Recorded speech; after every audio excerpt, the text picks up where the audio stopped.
I was a bit lost one night and driving slowly on an oil lease road in West Texas when I saw a mangy coyote walk across the road on its hind legs.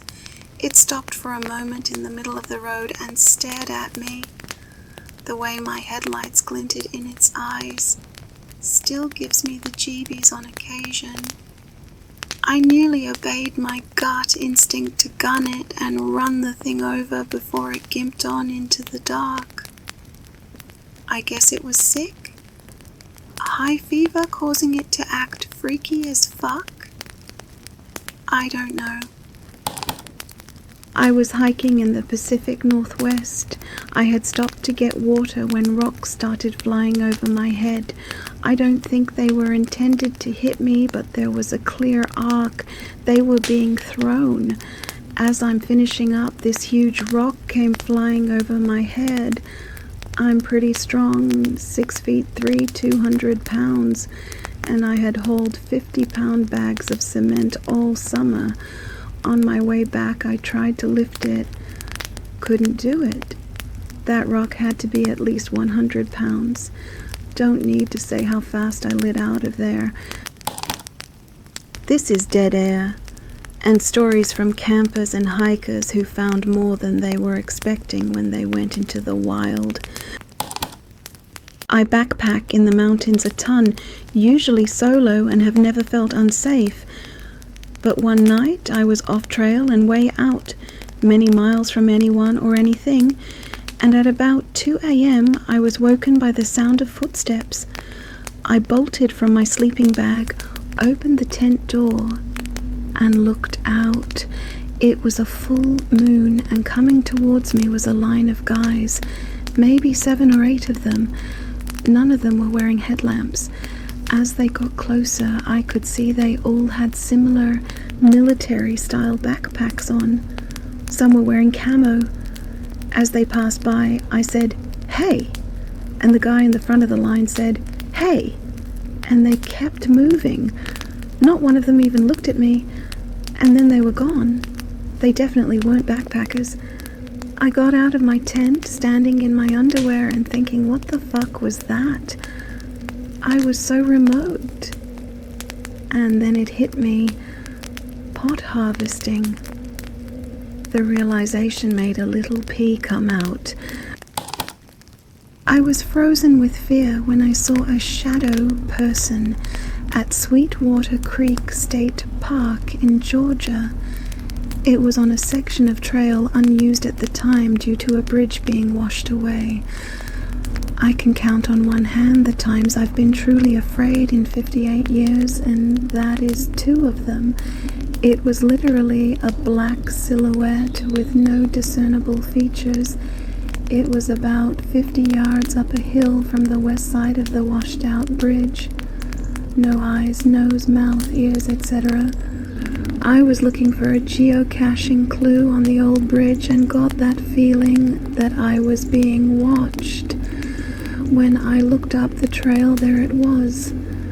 I know I wasn't seeing things because I closed my eyes, shook my head, and did a double take. There was definitely something there. A number of years ago in Colorado, near Evergreen, an ex-girlfriend and I were walking our 2 dogs along a fairly popular trail. It was an approximately 2-mile loop around a rocky point, the backside of which ran along a heavily forested area.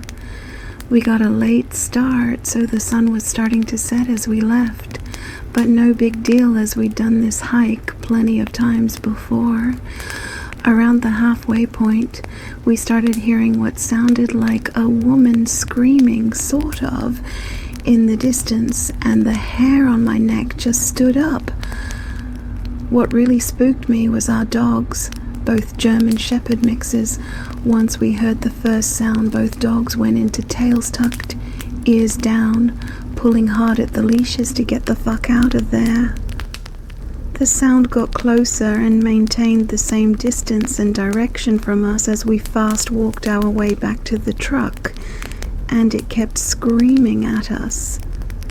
We later found out that Sound was a mountain lion, which apparently followed us all the way back to the parking lot. Never did see it, but it scared the hell out of us both. LOL. I live in Eastern Oregon, and my mom lives in Western Oregon. I went to visit her for the summer, and she's very outdoorsy, so we decided to take the 1-hour drive from her city to the coast. We end up at this free campsite at the top of this hill, huge foothills of the coastal mountains, about a 25-minute drive from the top, where the campsite is, to the bottom where the main road was, and we were the only campers there. We relaxed for the rest of the day, made food, etc. A truck full of men drive up the hill and talk with my mom. I don't know what about, wasn't suspicious at the time, and they leave us. Fast forward to the middle of the night. I wake up to my mom sitting straight up in the tent. I wake easily, so I heard her gasp and it woke me.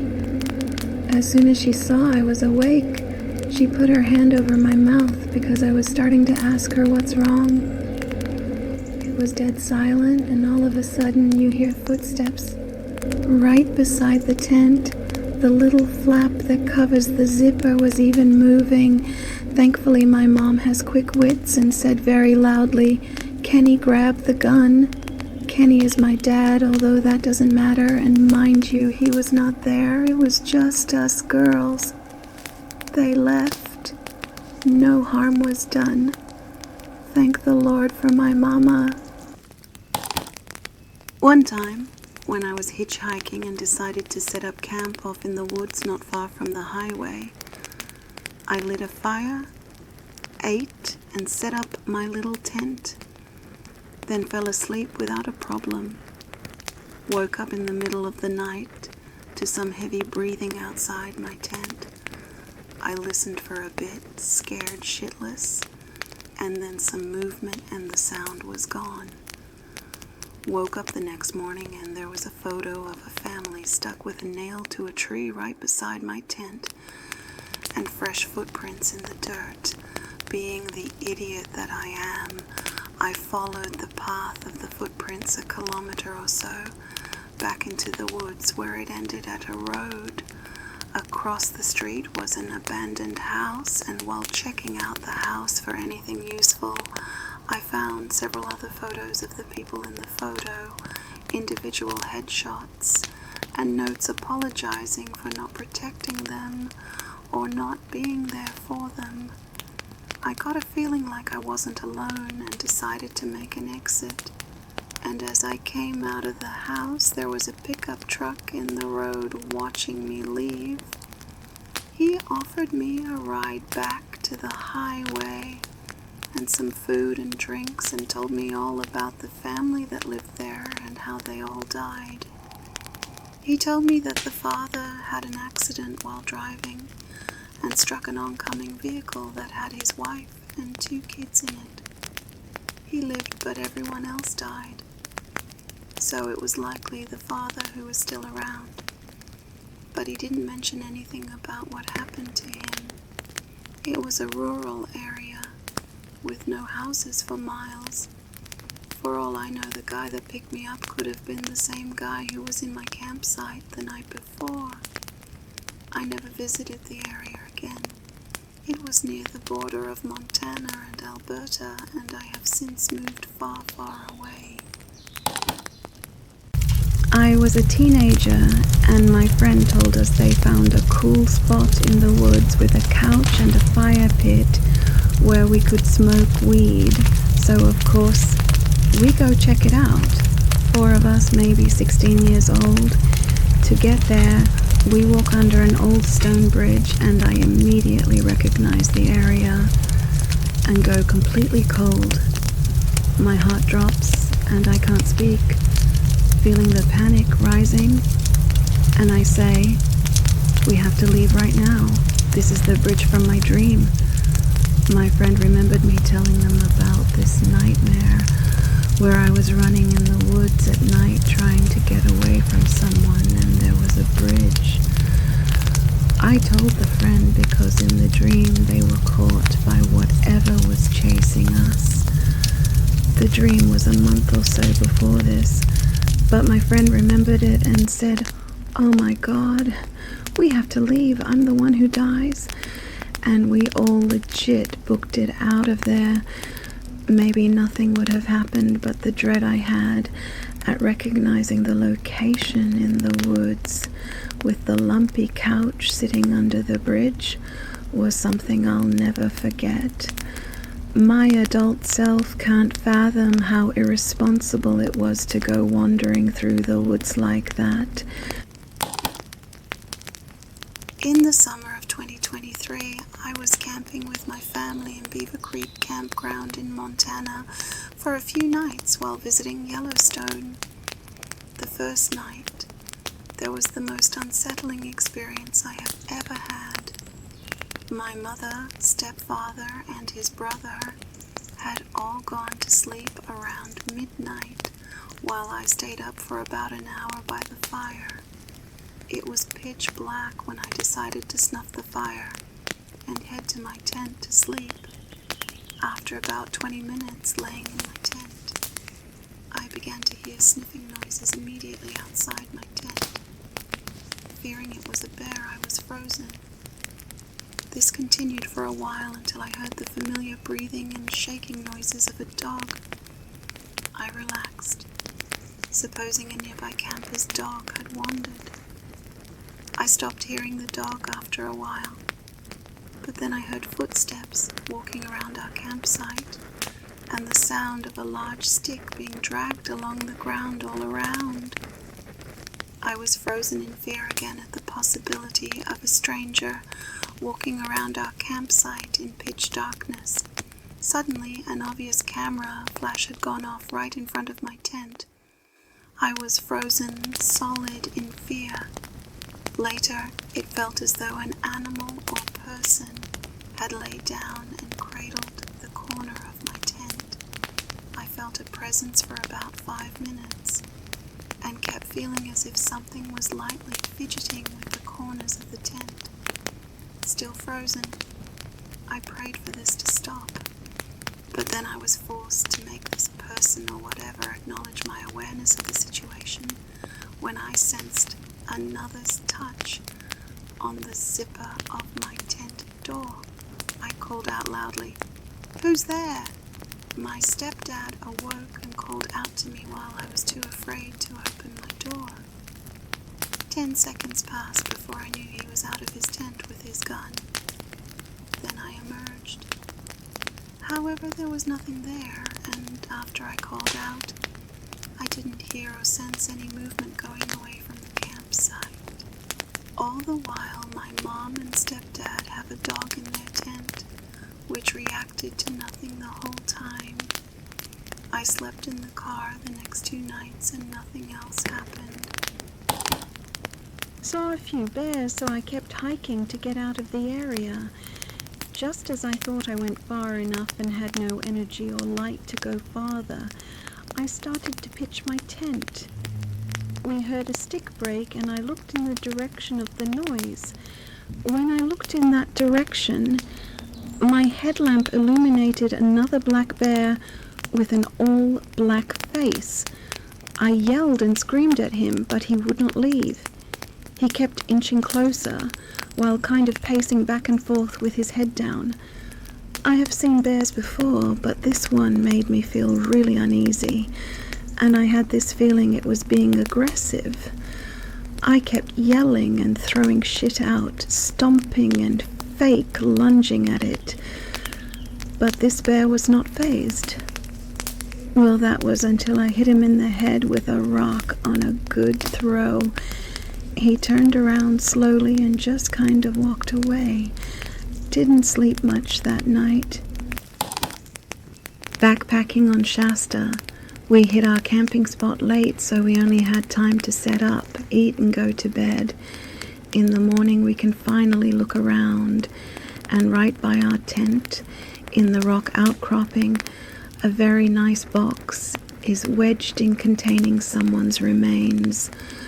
The box was a little smaller than a shoebox, well labelled with name, date of birth and date of death, an epitaph, and so on. I assume it was ashes, but I can't say, since you can bet I did not open it.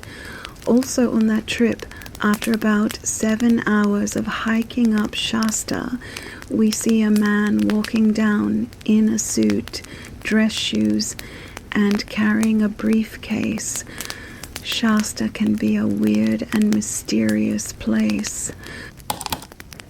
A friend and I decided to go have a little campfire cookout and catch up. We were both 18 or 19-year-old girls at the time.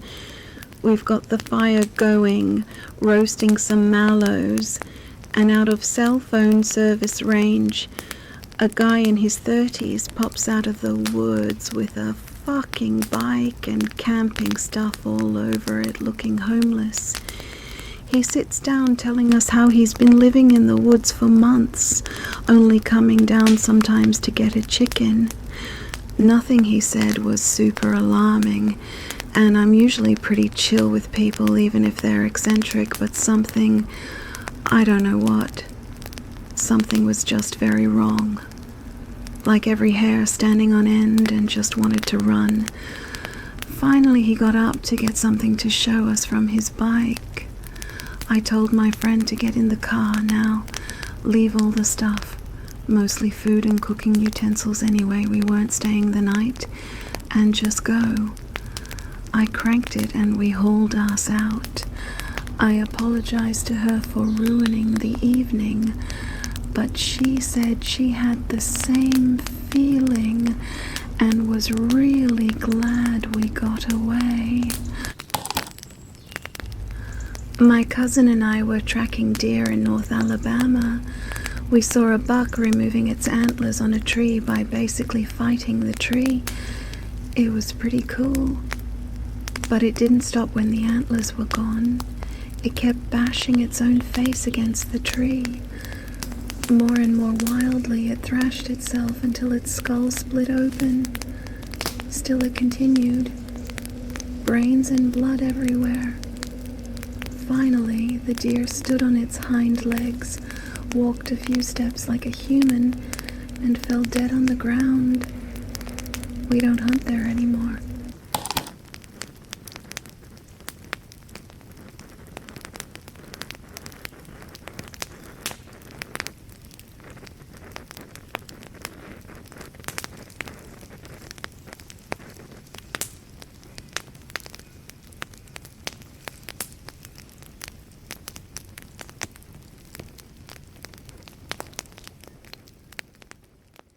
Crouched down inside the tree line on the edge of a large circular meadow area. Hot, sticky summer night in central Florida. Clear skies, deep woods. I was with a group of 5 other adults. We were fairly deep in, but still a mile or 2 out from our destination, which was a very large, very old, abandoned house. They were ahead of me, and I just watched the last of their shadows pass into the trees across the meadow from me. I'd hung back to have a pee since I was the only female in the group. Just as I was about to stand up, I heard a completely calm, but deeply inhaled and exhaled sigh right next to me. Definitely female. When I say right next to me, I mean it sounded like another woman was standing shoulder to shoulder with me in the dark. Dolby surround sound quality sigh from an invisible something. There was a slight shift, a movement of dirt and weight, like someone moved, right next to me. Every hair on my body stood up. The air felt electric. I could feel pinpricks on my fingers and hands, like I was exposed to bitter cold. I felt frozen. It only lasted a few seconds and I could feel my heart pounding, hear it in my ears. I was holding my breath. I gasped, and it was like a balloon burst. It was a regular forest again. The cold was gone. I raced out into the moonlight, across the meadow toward my friends, and never once looked back over my shoulder. Used to take a trail home from school or friends' houses sometimes as a shortcut. One night, after hanging out at my friend's house, I stupidly decided to take the trail home.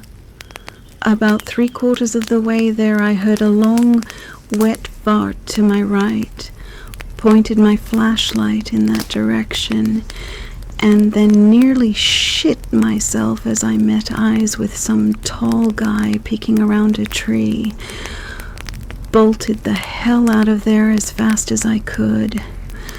Not sure what that was about. I have only had 2 times in my years of being in the woods that made me freeze up and then get the hell out of there.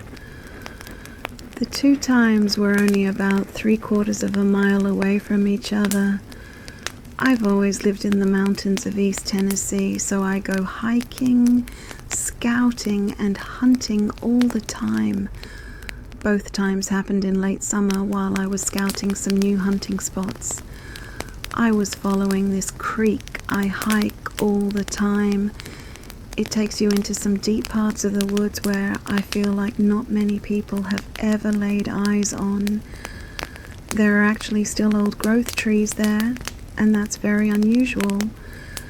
Both times I got that uneasy feeling of being watched, and the hair started standing up. That's when I noticed the woods were quiet. I mean, like someone stuck me in a soundproof room. No birds, no bugs, no wind.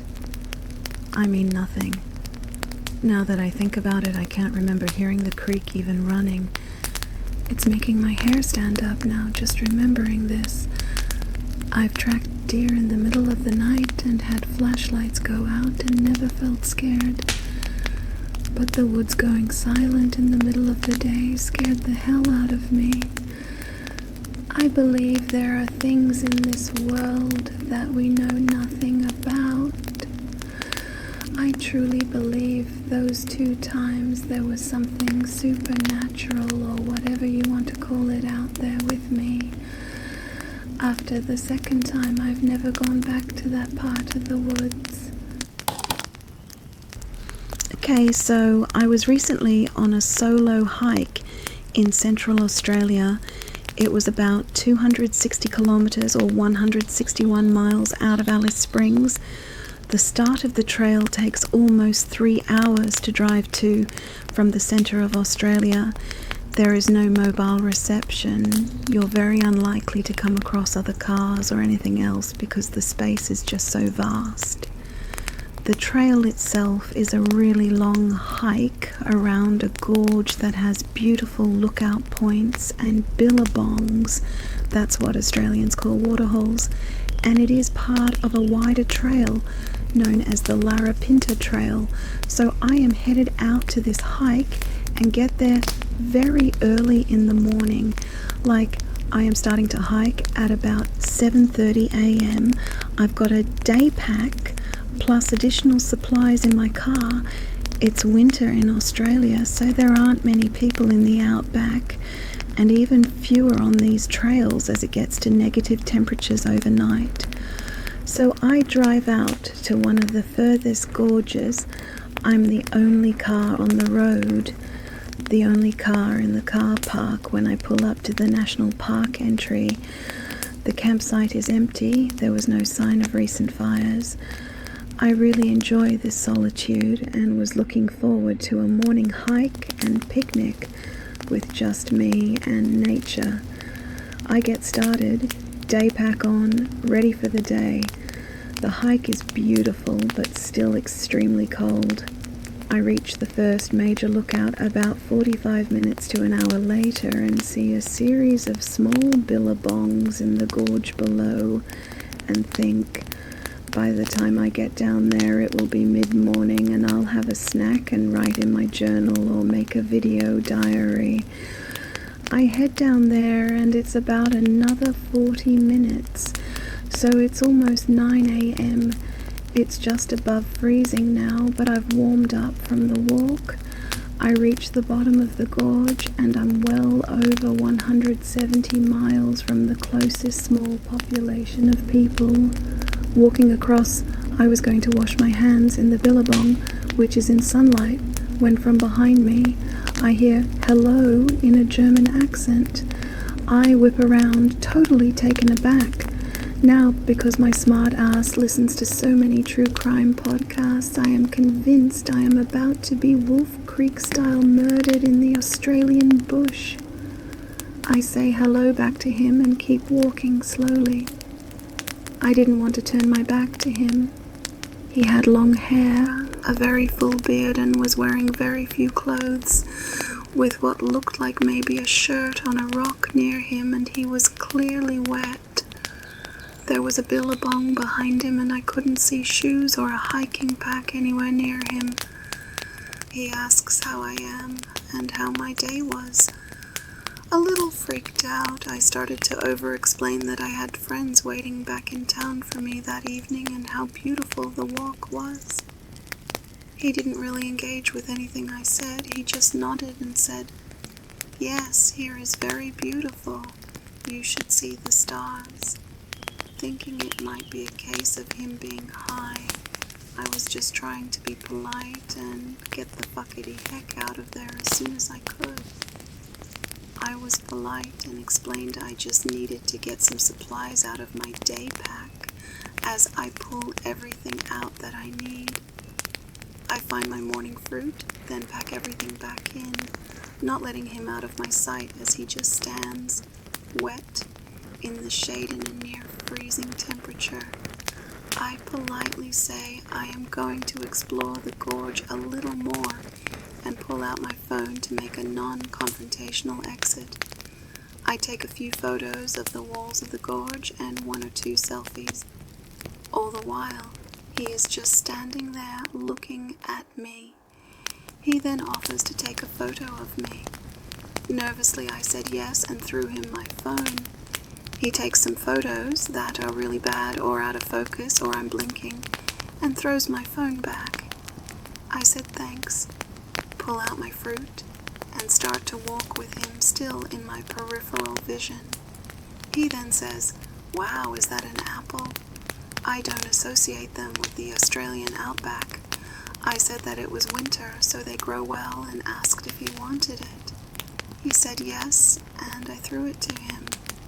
At this point, I was so freaked out, I just said goodbye and quickly walked the fuck out of there. As I walk away, I try to take a photo over my shoulder in selfie mode to get him in a picture, just in case. Later that day, and about 15 to 17 more miles into the hike, I come across a much more popular tourist destination. It's much later in the day, and there are more people around. I come across 2 British walkers on the wider, multi-day Larapinta Trail. We walk together for a bit, and I get to talking about the weird German guy I met. They had walked from the western side of the gorge to the far eastern side, where we met up. They passed through where I had been and saw nothing. They didn't seem to think it was as ha-ha, weird kind of funny as I did. They asked if I got his name or anything. I said no and asked why. They then let me know that to do the Larapinta Trail, you can't get on it without rangers knowing. You have to register your name and sign a login book at every check-in point. If the rangers check it and see you haven't signed anything in over a day, a massive search is started. They seemed worried that he might be lost or hurt if he was just out there with no sign of a fire overnight and little gear. We're headed to a check-in point and we flip through the book. There are 3 names. 2 of them are the 2 British guys and 1 was a lady from 3 weeks ago. So she has well and truly gone home. As they were on the western side overnight and didn't meet anyone else and hadn't seen him as they passed through, we were all stuck as to how the fuck this guy with no car, bike or supplies got there. managed to miss us on the few trails that are around, or how he could have survived without anyone seeing him overnight. Eventually got back to my car, ready to go home, and looked through the photos. The ones of me by him were really shitty, and the one I tried to take of him was nothing but a sunbeam across the billabong he was in front of. Zooming right in, you can kind of see his feet, but short of that, it was so freaky to look back and see how far away we were from anyone. So early in the morning, so cold.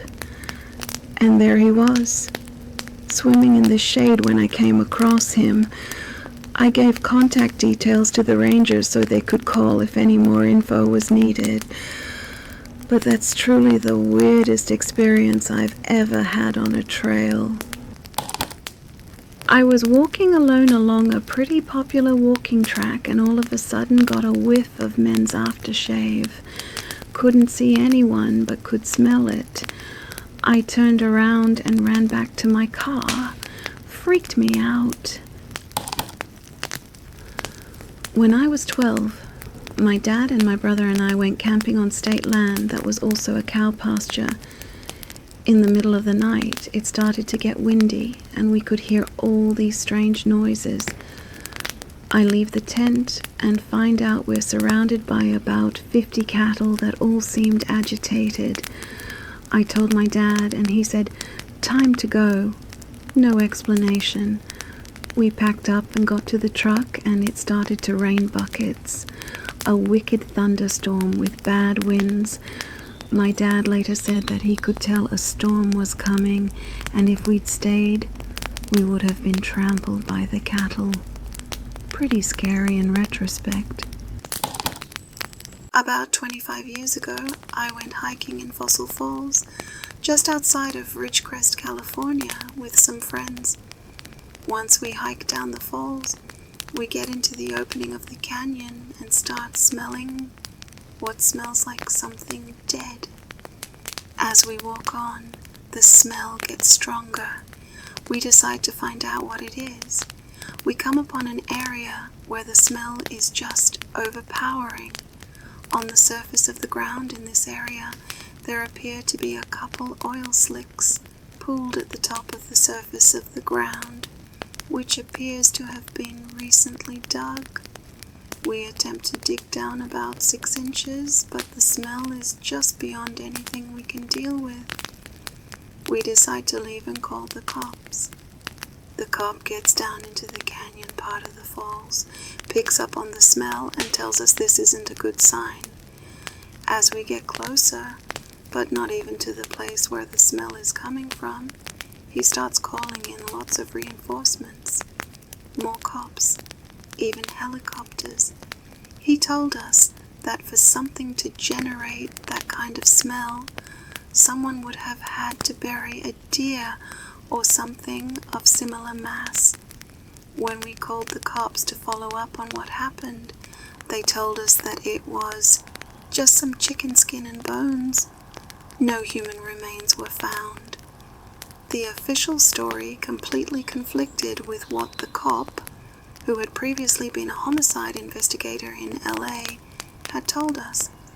When I told a co-worker what had happened, he reached out to a higher up that he knew at the Department of Forestry Service or something like that. And when he relayed the story, was told, "How did you find out about this? You shouldn't know about this, and these guys should forget about this immediately." My theory is that someone was killed and buried on government land. Fossil Falls is US government land, and they didn't want it to get out. There is no way in or out of that canyon unless by military access road from the China Lake Naval Weapons Center. TLDR, went hiking with friends, picked up on a nasty-ass smell, thought we found dead buried bodies, were told it was chicken bones, told to shut the hell up and forget about it. For my own weird experience, I once did a solo overnight and camped off a trail there. high on a ridge so I would wake up to a sunrise, only to hear much thudding and heavy breathing about 3 a.m. Turned out to be the Alice Springs Marathon Club, trail running in the dark, which is pretty extreme in that country.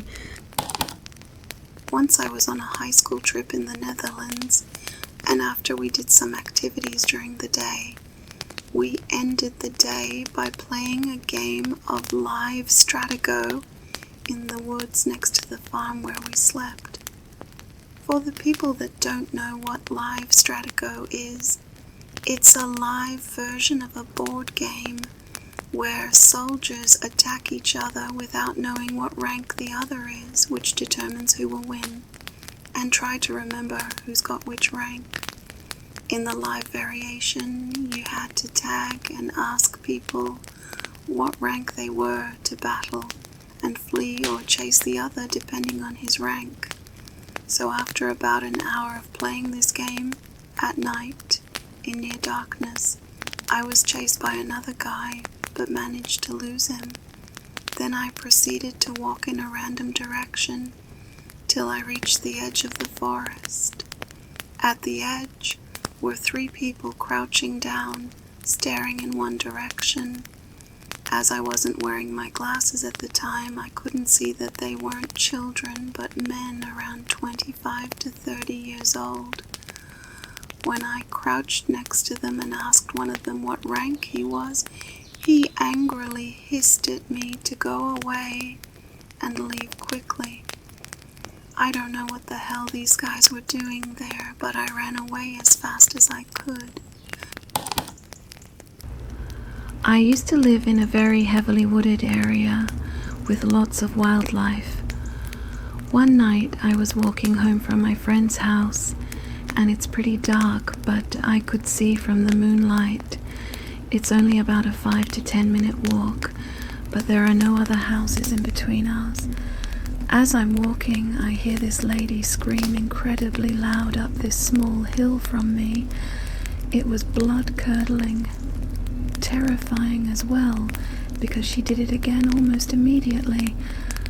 But the second time I realized it sounded a little strange, and that it wasn't a woman, but a mountain lion. I started walking a little bit faster, but I didn't hear the scream again. A little farther down the road, I heard some branches break behind me off to the left. I kept walking, basically trying to ignore it. A little farther, I hear more breaking, but behind me to the right. Then again, to the left. I walked even faster, but was very deliberate not to run. I didn't want the mountain lion, which I am sure was stalking me, to feel like the hunt was on. I kept hearing twigs breaking on either side, back and forth. Luckily for me, I had reached my house and was able to get inside without incident, but it still sends shivers down my spine when I think about what could have happened if it was hungrier, or if I had run, or if it just attacked me. We were hiking in a small reservation in New York, and we were looking for a site to pitch our tents in. My friend went off to scout out a location around 100 yards away while we all took a break from carrying the stuff. It was thick forest, so we couldn't see that far. And about 20 seconds later, he comes running back to us, and we ask him what happened. He told us that it was getting a little dark, so he couldn't see that well, and heard voices and footsteps nearby, and saw lights moving. He was so sure it was us that he ran towards us to ask why we were starting to move on. He comes up and sees that there is nothing there. He was totally sure it was people walking in the woods, and when he say it was literally nothing, he booked it away. This was a big, pretty, fearless military type guy, and he was scared shitless of this. We still don't know if he was just seeing things or what, but it spooked the shit out of all of us. This just happened to me a couple nights ago. Me and my boyfriend went on a walk at like 2 a.m. under the full moon to smoke a joint along this old railroad trail that had a giant collision back in the 1800s, and tons of people died. We were walking for probably 30 minutes at this point, and we came up on a house, which was weird. As we were in the middle of the woods, we thought it was a weird old house. It was completely made of wood inside and out, and looking in, there was nothing inside really. No furniture, no TVs or bookcases or tables or paintings or anything. I said it was weird and looked staged, and my boyfriend said it reminded him of old mountaineering cabins. However, next to the little house was a giant metal garage. We didn't see any cars or anything. As we were looking, I suddenly got the feeling like we shouldn't be here and we were intruding. As we were standing there, suddenly the smell of alcohol became so strong around us, and this was after we had already been there a couple minutes. It kind of smelled like an old drunk man yelling in your face, and all you can smell is rum. My boyfriend said it smelled like someone spilled a bunch of Bacardi. The hair was literally standing on the back of my neck, and I got the chills. It was so strong, we both were suddenly getting dizzy, and he took my hand and said, "Let's go," and we ran off. We were 20 feet down the path when I heard a sound like someone racked a gun, and my boyfriend said it sounded like someone kicked open a wooden door very forcibly. Every time we stopped for a minute, the smell would slowly start to come back. I almost wonder if it was a spirit protecting his privacy, as there was no reason for a house to be out there that far. We might go back in the daytime, but we went down some twists and turns and up some private property trails, so I almost think we may never find it, if it's even there to begin with, and wasn't some kind of weird rift in time to an old-fashioned railroad tender or something who was an alcoholic, so he didn't want to leave this plane. Just wanted to stay on Earth trying to get drunk. Scary. Me and a buddy were walking home along the river when we noticed a tipped-over canoe on the bank. We tried to pull it out, but it was too heavy. So I got in the water to push from underneath. One step forward and the ground just disappeared. I was instantly sucked under, dragged and tossed around the bottom a bit, then spit back out and sucked right back under. This happened over and over for what felt like an eternity, until I was able to grab a branch my buddy was holding out for me. A couple of days, it was on the news that an old couple had tipped their canoe over and died. In trying to retrieve their canoe, I had almost died by the same undertow that had killed them. When I was a teenager, my dad took my brother and I on a week-long canoeing, hiking and camping trip to a series of lakes that were only accessible by trail or float plane. We launched at 5 a.m. and paddled for 4 hours until reaching the trailhead. Then we packed our bags in to the first lake, dropped them there, and returned for our canoe. It was probably noon by the time we started paddling across, and it took a couple more hours to make it to the other end, where the trailhead to the second lake was. By now we were tired and sore. There wasn't any good spot for a campsite at the second trailhead, so while weary, we decided to press on to the second lake and find a spot there. We were running low on water, but weren't worried about it, as there was an old sign at the trailhead that said there was a spring a few kilometers up the trail. As we hiked on, we would periodically see signs posted to trees advertising the ever-decreasing distance to the sought-after and pleasantly named Silver Spring. About an hour after we had left the lake, we found a sign with an arrow pointing off into the bushes, directing us towards the water source. We left our packs and carried our canteens off into the forest. A few short minutes later, we saw a final sign with an arrow pointing to a spot just behind an outcropping of rocks.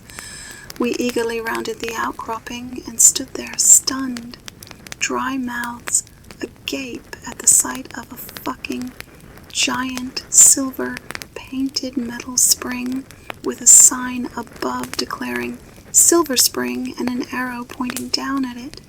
Keep in mind that this was literally in the middle of nowhere, a full and hard day's travel from anywhere. Whoever lugged that son of a bitch thing in there and made signs and arrows to match, my hat goes off to you, friend. I hope you had a good laugh, you jerk. You've been listening to Dead Air. Like and subscribe for more. Good night.